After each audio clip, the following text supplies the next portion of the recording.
All right, and here we are for another Spinato spin, and it's a serious day here. It's September 11th, 2019. We're 18 years out from the big day, 9/11. So this is a day which you should be emotional. You should start thinking about what's going on in your life. You should start realizing what people have sacrificed to get you to where you have the life that you have. But the thing that I want to point out, and I started with the spin special seconds for you on Monday. We're just going to roll into it for another Wednesday here on the Spinato spin for this week. Is that we're going to talk about a simple question you got to ask yourself just about every day. How bad do you want it? Have you ever had anybody ask you that question? How bad do you want it? It's funny. In the Bible, it comes up with a great story, but it makes so much sense. It says, guy was very hungry. He wanted some food. He hadn't eaten in a day or so. And he came across somebody. Matter of fact, it was his brother. They came across something, and the guy said, "You're cooking something there. Give me some of that food." And the brother said to the other brother, "Well, give me your birthright." And the other person said, "Well, what do you mean, give you your birthright?" He said, "Give me your birthright. You're very hungry right now, right? You're willing to give up your birthright, right, for this food?" Think about that. How bad do you want it? What price do you want to pay to get what you want? The 9/11 is a great way to come back to this, too. And I had a very emotional week as far as always looking for positive things that I could pass on to you. On a Monday or on a Wednesday, just to think about for myself for the rest of the week. I realized something too. I got to find things that motivate. That would willing when I hear something, it motivates me to make a motivational talk about it. And 9/11 is real easy to make a motivational talk about, but so is something else that I wound up giving a ride to a younger fella today, and he's going to the fire department academy to become a fireman. That's what he wants to do. Now I thought about that. I said, "Wow, that's pretty impressive. Young kid like that wants to become a fireman." And unless you know what the commitment is that a fireman has to give to save a person's life or to go into a fire and save somebody or make a difference in a lot of people's lives, you have no idea what it's like to be a fireman. So I asked him a lot of probing questions. And you know what I came to the conclusion of? It's very similar to what the guy said in the Bible. What are you willing to pay to get it done? How bad do you want it? Well, you know what makes somebody want to do something real bad? Let's start right at the top. Right? Let's start thinking right at the top. Let's get things clear right in our mind right now at the top. What does it take to become the person that you want to become? You not only have to make a decision, and that's a great point about 9/11 today too, about our country, where it came from, what it's all about. A group of people sat in a room and they made a decision. But you know what's more important than a decision? A commitment. They made a commitment. You see those guys that went up there for 9/11? They made a commitment before they even made the decision. Do you understand that? That commitment was made. And I asked a younger fellow today, I said, well, geez, that's a very dangerous job. All those things you have to worry about when you're going in to fight a fire. That's crazy. You're in a sea of smoke. You can't see anything. You can't count on your eyes. You have to count on your touch of feel. You know what he said to me? He said, "I love it. I love it. That's what draws me to it."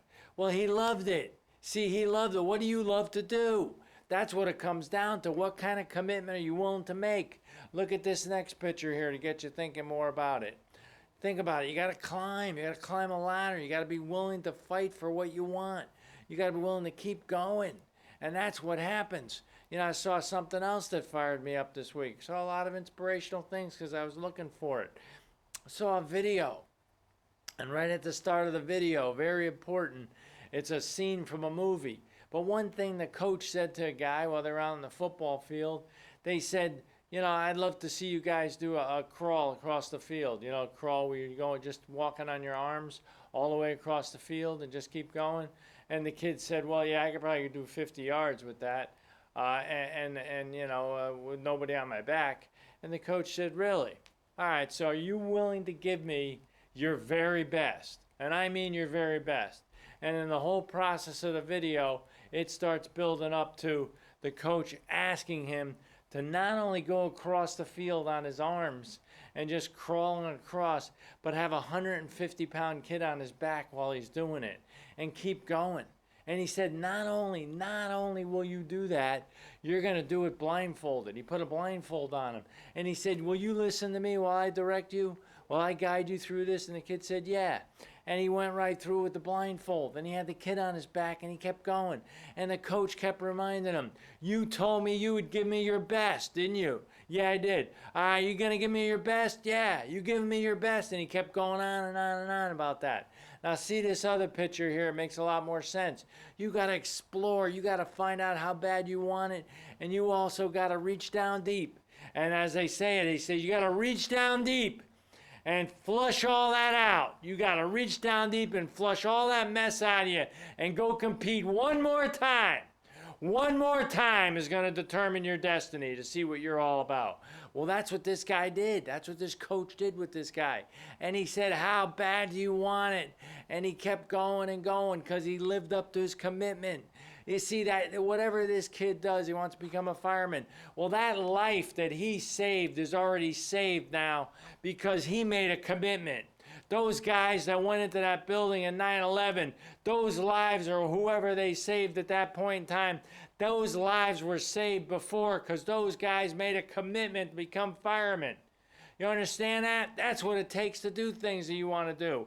Whatever you lie down, whatever you decide you want, that's the kind of commitment you need. You got to get fired up about it. You got to get passionate about it. Kid said, I'm passionate about it. There you go. How about this dude dragging the kid across the football field? Was he passionate about it? Of course he was.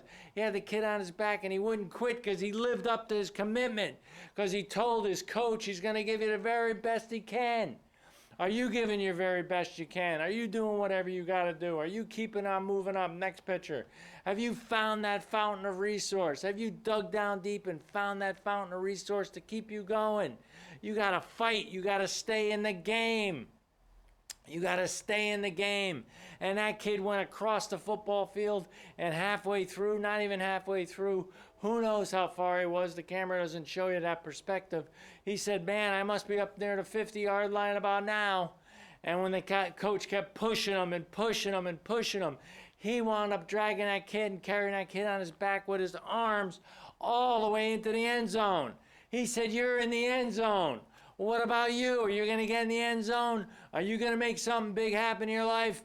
Always great to